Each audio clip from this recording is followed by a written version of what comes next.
سب سے حسین 42 سال کی عمر جوانی، اس کی میت کو قبر کے قریب کیا گیا تو ہلنے لگا تو اس کے بیٹوں نے کہا ہمارے ابا زندہ ہیں، وہ سختہ ہو گیا ہے، زندہ ہیں۔ عمر بن عبدالعزیز رضی اللہ رحمت اللہ علیہ فرمانے لگے ارے بھتیجو زندہ نہیں ہے، قبر کا عذاب جلدی شروع ہو گیا ہے، بل عجل اللہ بالعقوبہ، چھپاؤ جلدی چھپاؤ۔ عمر بن عبدالعزیز جس تخت پر بیٹھے اس پر سلیمان تھا، اس پر ولید تھا، اس پر عبد الملک تھا، ان تینوں نے اپنے من کو راضی کیا، عمر بن عبدالعزیز نے اپنے رب کو راضی کیا۔ جب عمر بن عبدالعزیز کا وقت آیا مرنے کا تو انہوں نے بلایا رجا بن حیوہ سے، فرمایا کہ میں نے عبد الملک بن مروان چاچا بھی تھے سسر بھی تھے، ان کی بیٹی فاطمہ سے شادی ہوئی تھی، میں نے اس کو قبر میں اتارا، کفن کی گرہ کھول کے دیکھا تو اس کا چہرہ قبلے سے ہٹ چکا تھا، رنگ کالا سیاہ پڑ چکا تھا۔ عبد الملک بن مروان گورا چٹا تھا، یہ جگہ سرخ تھا، کالا۔ پھر میں نے ولید کو قبر میں اتارا، اس کا بیٹا 10 سال حکومت کی، اس نے 21 سال حکومت کی، اس نے 10 سال کی، ولید بن عبد الملک۔ میں نے اس کے کفن کی گرہ کو کھول کے دیکھا تو اس کا رنگ سیاہ ہو چکا تھا اور قبلہ کی طرف سے چہرہ پھر چکا تھا۔ پھر اس سلیمان کا واقعہ تو ابھی سنایا، پھر اس سلیمان کو قبر میں اتارا اور اس کے کفن کی گرہ کو کھول کے دیکھا تو اس کا چہرہ قبلے سے ہٹ چکا تھا۔ اب میں جا رہا ہوں، مجھے دیکھنا۔ پہلے تینوں نے حکومت کی پوجا کی اور عمر بن عبدالعزیز نے اپنے اللہ کی پوجا کی۔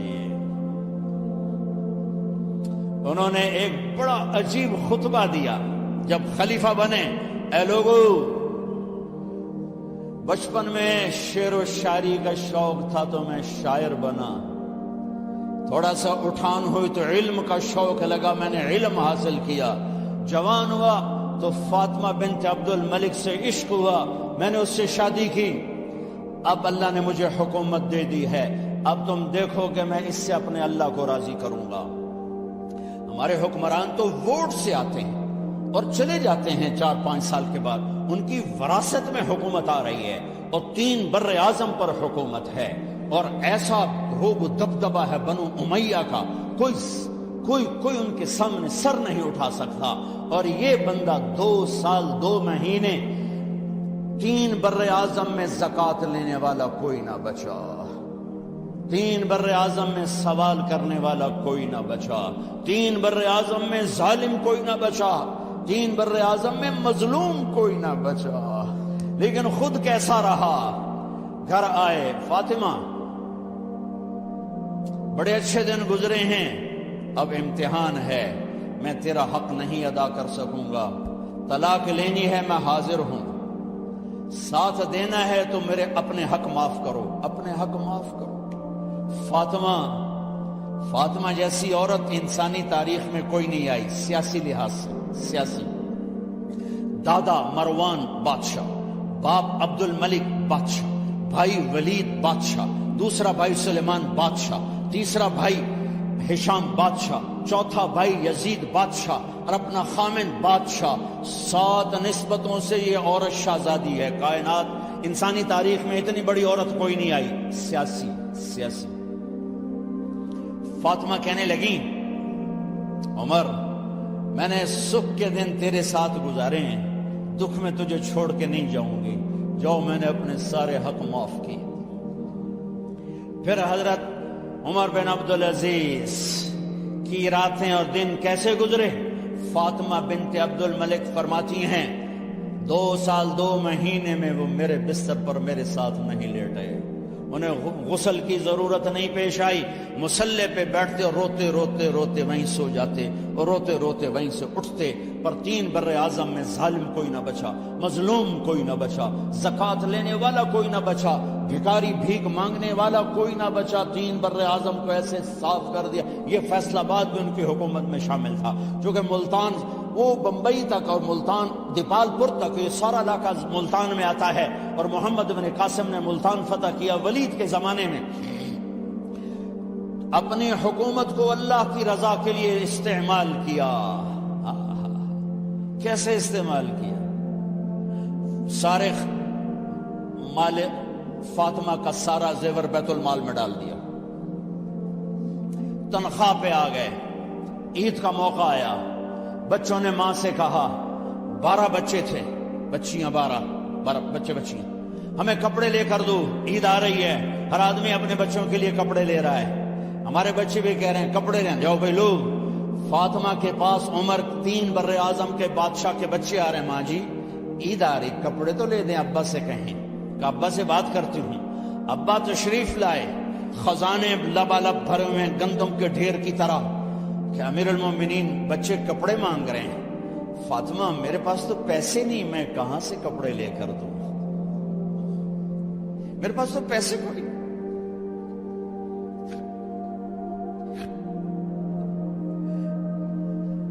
حضرت فاطمہ نے کہا پھر بچوں کا کیا کروں؟ کہا پھر مجھے بھی نہیں پتا کیا کروں۔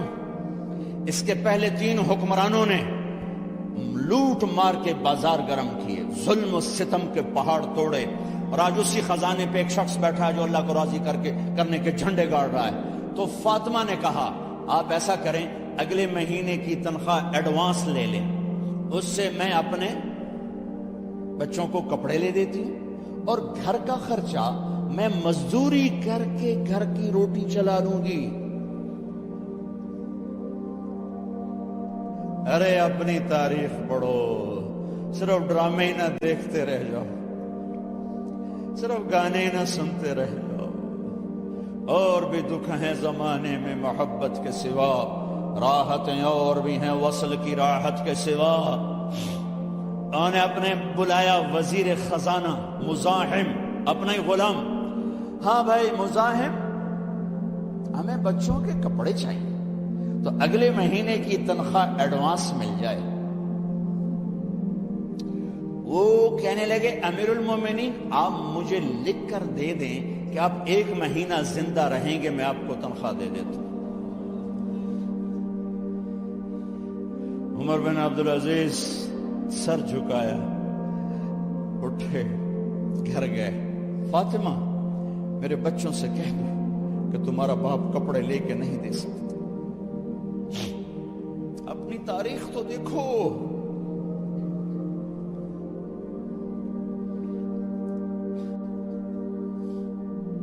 عید کا دن آ گیا، خلیفہ وقت عید کی نماز پڑھاتے تھے، نمازیں بھی خلیفہ وقت پڑھاتے تھے۔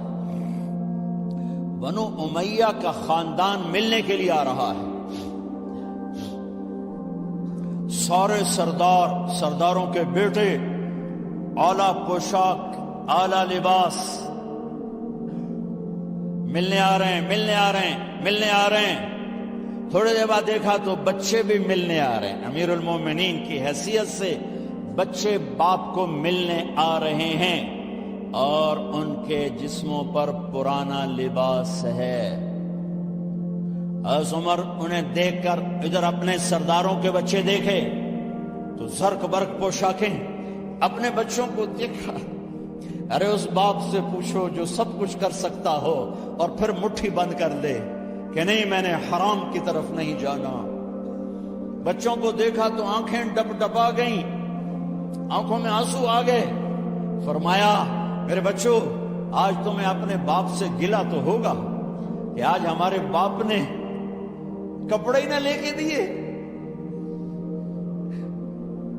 ان کے ایک بیٹے ہیں عبد الملک، ان سے بھی 4 ہاتھ آگے تھے، ان سے پہلے ہی فوت ہو گئے تھے۔ کہنے لگے ابا جان آپ کو مبارک ہو، آپ نے قومی خزانے میں بددیانتی نہیں کی ہے، آپ کو مبارک ہو۔ آج ہمارا سر بلند ہے، ہم شرمندہ نہیں ہیں، ہم شرمندہ نہیں ہیں۔ انسانوں کو کپڑوں پہ نہیں تولا جاتا۔ آج کا میرا دیس کا مالدار اتنا فقیر ہو گیا ہے، اتنا چھوٹا ہو گیا ہے کہ وہ اپنا تعارف کروانے کے لیے 50 لاکھ کی گھڑی لیتا ہے، 6 لاکھ کا جوتا لیتا ہے۔ آج کی بیگم اتنی چھوٹی ہو گئی ہے کہ اپنے قد کو بڑا کرنے کے لیے وہ 10 لاکھ کا ہینڈ بیگ لیتی ہے کہ دیکھو میرا بیگ 10 لاکھ کا ہے۔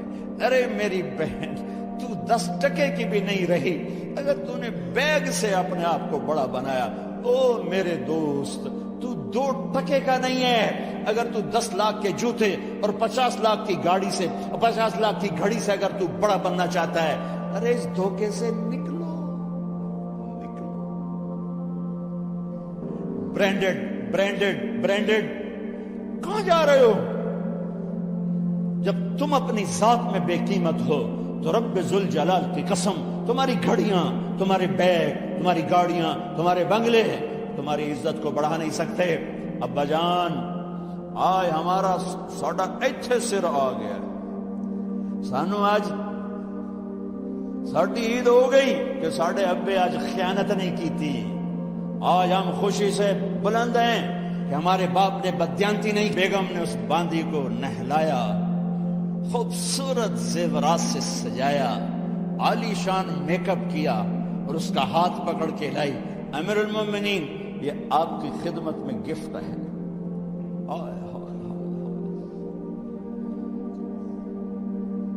اس کو یوں دیکھا، فرمایا کہاں سے آئی تھی؟ کہا جی عبد الملک نے کوفے سے مجھے زبردستی اٹھوایا تھا۔ تو 2 آدمی بلائے کہ جاؤ اسے اس کے مالک کے پاس واپس بھیج دو۔ وہ کہنے لگی این وجدک علی یا امیر المؤمنین، امیر المؤمنین آپ کا عشق کہاں گیا جو میرے ساتھ تھا؟ تو عمر کی آنکھیں بھر آئیں، کہا وہ پہلے سے بھی زیادہ ہے، لیکن تمہیں اللہ کے لیے قربان کرتا، میں اپنے عشق کو اللہ کے لیے قربان کرتا۔ ہاں اب اللہ نے صلہ کیا دیا؟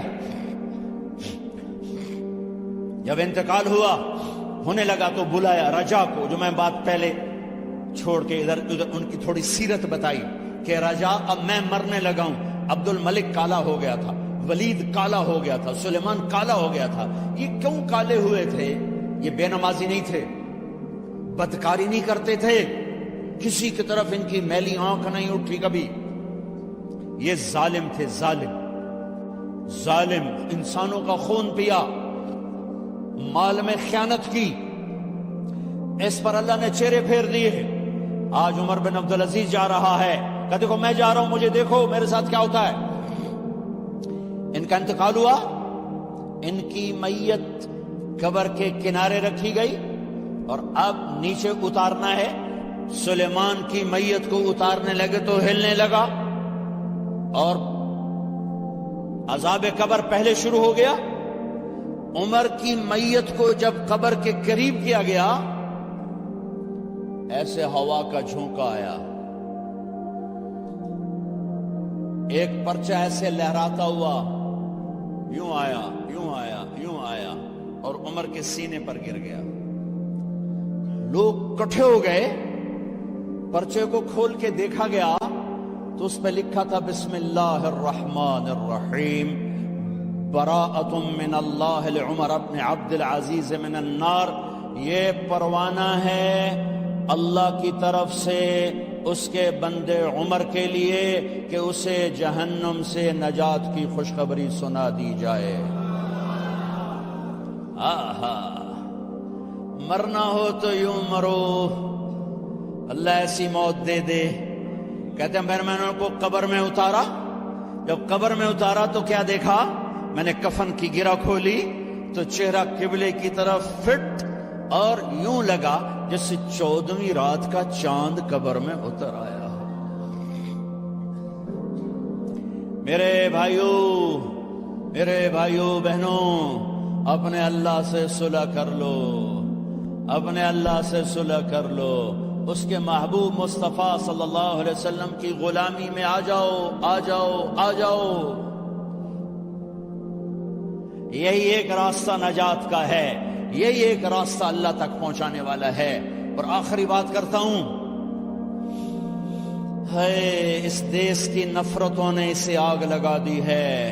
آپس کی نفرتیں مٹا دو، آپس کی نفرتیں مٹا دو، آپس کی نفرتیں مٹا دو۔ محبت دو، محبت دو، محبت دو، محبت دو، معاف کرنا سیکھو، درگزر کرنا سیکھو۔ اس معاشرے کو آگ لگ چکی ہے، غیبت، مذہب کے نام پہ نفرت، سیاست کے نام پہ نفرت، قومیت کے نام پر نفرت، صوبوں کے نام کی نفرت، ایک صف میں بیٹھ کے نفرت، ایک صف میں کھڑے ہو کر دل نفرتوں سے بھرے پڑے ہیں، بغض سے بھرے پڑے ہیں، دل گٹر بن چکے ہیں۔ جس دل میں نفرت کے جذبے ہوں اس دل پر اللہ کی نظر نہیں پڑتی، جس دل میں بغض کے گٹر کھلے ہوں اس پر اللہ کی محبت کی نظر نہیں پڑتی۔ میرے بھائی بہنوں، یہ میں آخری بات کر رہا ہوں، سوئی 12 بجے تک جا رہی ہے، شب قدر ہے، کچھ الگ بیٹھ کر بھی اپنے اللہ کو یاد کر لو، کچھ اس کے سامنے رو دھو لو، معافیاں مانگ لو۔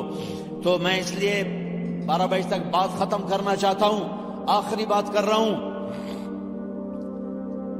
آپس کی محبتیں پروان چڑھاؤ، آپس کی نفرتوں کو ختم کرو، آپس کی لڑائیوں کو ختم کرو، ایک دوسرے کو معاف کرنے کی عادت ڈالو، ایک دوسرے کو درگزر کرنے کی عادت ڈالو، غیبت چھوڑ دو، نفرت چھوڑ دو، حسد چھوڑ دو، بغض چھوڑ دو، اپنے آپ کو دیکھنا شروع کرو، اوروں کو نہ دیکھو، اوروں کو نہ دیکھو، اوروں کو نہ دیکھو، اپنے من میں ڈوب کر پا جا سراغ زندگی، اپنی کمیاں دیکھو، وہ کیا کرتا ہے، وہ کیا کرتا ہے، وہ کیا کرتی ہے، وہ کیا کرتی ہے، اس سے اندھے بن جاؤ، بہرے بن جاؤ، کسی کی برائی نہ سنو، کسی برائی نہ کرو، تمہارے گھر جنت بن جائیں گے، تمہارے گھر جنت بن جائیں گے، تمہارے گھر جنت بن جائیں گے۔ ہمارے گھروں میں تباہی بربادی ہے، نفرت، ماں باپ میں آپس میں نفرت، میاں بیوی میں نفرت، سگے بھائیوں میں نفرت، کبھی مذہب کے نام پر، کبھی رشتوں ناتوں کے نام پر، کبھی تجارت کاروبار کے نام پر۔ بھائیو، محبتوں کو رواج دو، محبتوں کو رواج دو، محبتوں کو پھیلانے والے بنو۔ میرے نبی پاک صلی اللہ تعالی علیہ وسلم نے فرمایا، اسلام کا سب سے مضبوط عمل بتاؤ کیا ہے؟ صحابہ نے کہا جی نماز ہے۔ آپ نے کہا نہیں، نماز نہیں ہے، نماز اچھی چیز ہے، سب سے مضبوط عمل نہیں ہے۔ صحابہ نے عرض کی جہاد ہے، آپ نے کہا جہاد بھی اچھی چیز ہے، سب سے مضبوط نہیں۔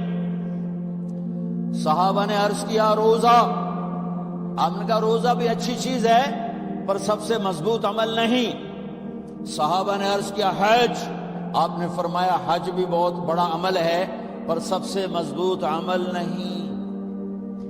ایعر الاسلام اوثق، اب سنو الفاظ سنو، اسلام کا سب سے مضبوط عمل بتاؤ۔ قالوا الصلاة قال وحسن وما هي بها، قالوا الجهاد قال وحسن وما هو به، قالوا الصيام قال وحسن وما هو به، قالوا الحج قال حسن وما هو به، قالوا الله ورسوله اعلم۔ ہاں نماز نہیں، جہاد نہیں، روزہ نہیں، حج نہیں، اچھا تو کیا ہے؟ پھر کیا ہے؟ تو آپ نے کہا ان اوثق اور الاسلام الحب للہ والبغض للہ، اسلام کا سب سے مضبوط عمل آپس میں اللہ کے لیے محبت کرنا ہے، اللہ کے لیے محبت کرنا ہے، اللہ کے لیے محبت کرنا ہے، اور اللہ کے لیے بغض رکھنا ہے۔ اللہ کے لیے بغض کا کیا مطلب ہے؟ برے سے نفرت نہ ہو، برائی سے نفرت ہو۔ ایک واقعہ سناتا ہوں جس سے بغض للہ کی مثال شاید 14 صدی میں ایسی مثال ہوں گی، تاریخ نے جنہیں محفوظ کیا ان میں اتنی بڑی مثال میری نظروں سے آج تک نہیں گزری۔ البغض للہ۔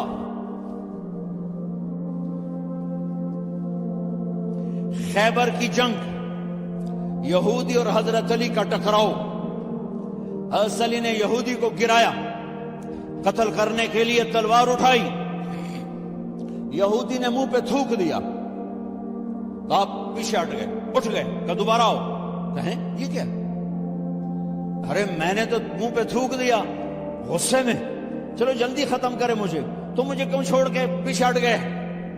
تو سنو، تیرا میرا ذاتی کوئی جھگڑا نہیں، میں تمہیں اللہ کے لیے قتل کر رہا تھا، میں اللہ کے لیے تمہارے ساتھ لڑ رہا تھا، جب تم نے میرے منہ پہ تھوکا تو مجھے غصہ آ گیا، ذاتی غصہ، اب کہیں یہ تلوار میرے غصے کی وجہ سے نہ چل جاتی، اس لیے میں پیچھے ہٹ گیا، آؤ دوبارہ لڑیں گے۔ انہوں نے کہا مجھے کلمہ پڑھا۔